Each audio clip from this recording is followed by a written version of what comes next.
Deep in the dense jungles of Guyana, far from the bustling cities of the United States, there once rose a settlement that promised hope, equality, and a new beginning. It was called Jonestown. To the hundreds of followers who left everything behind, this isolated patch of land was not merely a village, it was meant to be paradise on earth. The man behind this vision was Jim Jones, a charismatic preacher who convinced his congregation that the outside world was corrupt, poisoned by racism, inequality, and greed. He told them that only in the wilderness of South America could they build a true community, free from the chains of a broken society. At first, Jonestown seemed like a dream. Wooden houses were built among the towering trees. Children ran through the fields. Songs of unity and hope filled the air. To the faithful, this was more than a home, it was a promised land, a sanctuary where every man, woman, and child was equal. But even in its earliest days, something felt off. The village was remote, almost unreachable, hidden behind walls of jungle. And in that isolation, the seeds of something darker were quietly taking root. For behind the promise of Utopia stood a leader whose vision was not one of peace, but of absolute control. Jonestown was born in hope. Yet destiny had written a far more chilling fate for this hidden community in the trees. At first glance, Jonestown was a vision of harmony, wooden cottages nestled in the clearing, children laughing as they chased one another through the red earth, and voices lifted in song during the warm Guyanese nights. But the dream began to fade almost as soon as it was realized. The settlement was remote, buried deep within the jungle. To reach the outside world meant days of travel through dense foliage, across rivers, under the weight of a blistering sun. For those who dared even to imagine escape, there was nowhere to run. Armed guards patrolled the settlement, their weapons a constant reminder, Jonestown was not to be left. The fences, the watchposts, the sheer distance from civilization, all of it transformed the settlement into an invisible prison. Inside the village, the promised equality collapsed under the strain of daily survival. The soil was unforgiving, harvests were meager, and food shortages grew common. Meals shrank to bowls of thin soup or rice, and medicine was dangerously scarce. Mothers watched their children grow thinner, weaker, while Jim Jones reassured them that sacrifice was necessary for the greater good. But it wasn't just the body that was starved, it was the spirit. Loudspeakers hidden across the camp blared sermons at every hour, carrying Jones's voice into every corner of life. He preached endlessly of conspiracies, of enemies plotting to destroy them, of a world beyond the trees filled only with hate and violence. The faithful were told that there was no future outside Jonestown, that beyond the jungle lay nothing but death. Fear became the air they breathed. Those who questioned him were shamed publicly, humiliated before the community they once called family. Sleep was broken by sudden white night drills, nights when Jones declared an emergency, forcing everyone to gather, convinced that attack from the outside was imminent. The villagers never knew if it was a rehearsal or the real end. The people of Jonestown had traveled to Guyana seeking paradise, but paradise had transformed into a nightmare. The jungle around them, lush and green, seemed less like protection and more like a wall closing in. Hope was fading, and in its place grew despair. Despair that would one day ignite into tragedy. By late 1978, whispers of what was truly happening inside Jonestown had reached the United States. Families of those trapped in the settlement begged for answers. Were their loved ones safe, or had the jungle swallowed them into silence? The questions grew too loud to ignore, and eventually, a U.S. congressman named Leo Ryan decided to see the truth for himself. Ryan arrived in Guyana with journalists, aides, and concerned family members of Jonestown residents. From the moment he stepped foot into the settlement, the atmosphere was tense.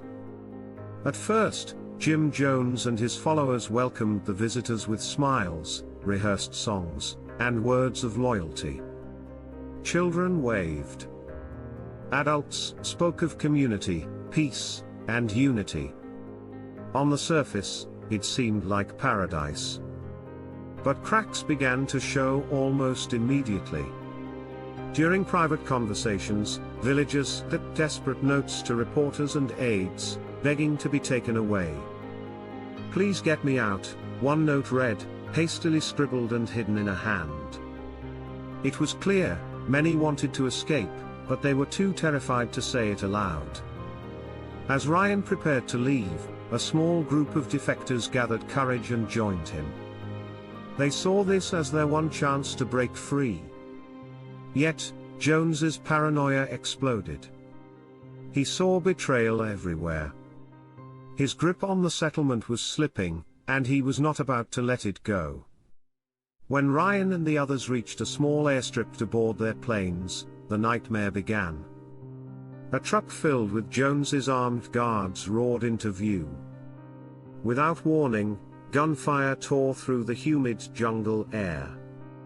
Bullets ripped into the congressman, and the journalists beside him. Leo Ryan was killed instantly, becoming the first U.S. congressman to die in the line of duty. Several others were left bleeding on the runway. The gunfire at the airstrip marked the point of no return. In the jungle behind them, Jones gathered his followers and declared what he called their final act, revolutionary suicide. The dream of Jonestown had ended, and the darkest chapter was about to begin.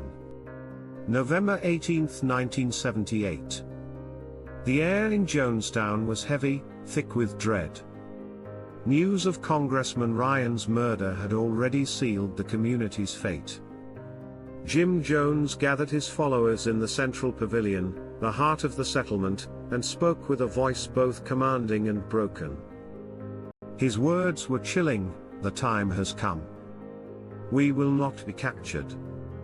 We will not be torn apart. This is our act of revolutionary death."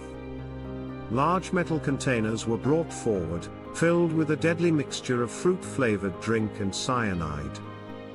Mothers clutched their children as armed guards surrounded the crowd. There was no escape now. Some still pleaded for mercy, for another path, but their voices were drowned out by Jones's relentless command. The children were the first. Syringes filled with poison were squirted into their mouths, one after another. Cries echoed through the pavilion, desperate and heart-wrenching, as parents held their little ones close, watching life drain from their eyes. Many followed voluntarily, their faith in Jones unbroken, believing his twisted promise that this act would be a protest against a cruel and corrupt world. But not everyone agreed. Some resisted, screaming and struggling as they were forced to drink. Armed guards stood ready to silence anyone who dared to fight back. Panic spread, but resistance was futile. The poison worked quickly, seizing throats, burning lungs, collapsing bodies into the dirt. By the end of that night, over 900 souls lay motionless on the ground, men, women, and nearly 300 children. The jungle that once echoed with laughter was silent, broken only by the buzzing of insects and the wind shifting through the trees. And at the center of it all, Jim Jones himself lay dead with a gunshot wound to the head, whether by his own hand or another's remains uncertain. Jonestown, once a dream of paradise, had become a graveyard. A place where hope was twisted into horror, where a community's final chapter was written not in triumph, but in tragedy. Decades have passed since that fateful day in November 1978, yet Jonestown's legacy lingers, hidden beneath the relentless growth of the Guyanese jungle. The wooden houses have long since collapsed. Rusted remnants of machinery and shattered objects poke through the undergrowth, silent witnesses to the lives that were lost. Nature has reclaimed the land, turning the village into a ghostly forest, where sunlight barely reaches the ground and the air smells of damp earth and decay. Visitors who dare to step into the overgrown paths often report a strange, unsettling feeling, as if the trees themselves remember the screams and whispered prayers of those who once lived and died here. Local guides speak of sudden chills, fleeting shadows, and the echo of voices carried by the wind. Some say the spirits of Jonestown's victims linger, trapped in a purgatory of fear and devotion, eternally bound to the place of their final moments. Jonestown is more than a story of tragedy. It is a haunting reminder of how isolation, fear, and blind faith can twist paradise into a prison, and how the darkest truths sometimes hide beneath the promise of hope. If you want to uncover more abandoned places with chilling histories, hear the whispers of forgotten worlds, and explore the secrets hidden in ruins like Jonestown. Make sure to subscribe and join the journey into the heart of the abandoned. The next story is waiting, and the silence of forgotten places has much more to tell.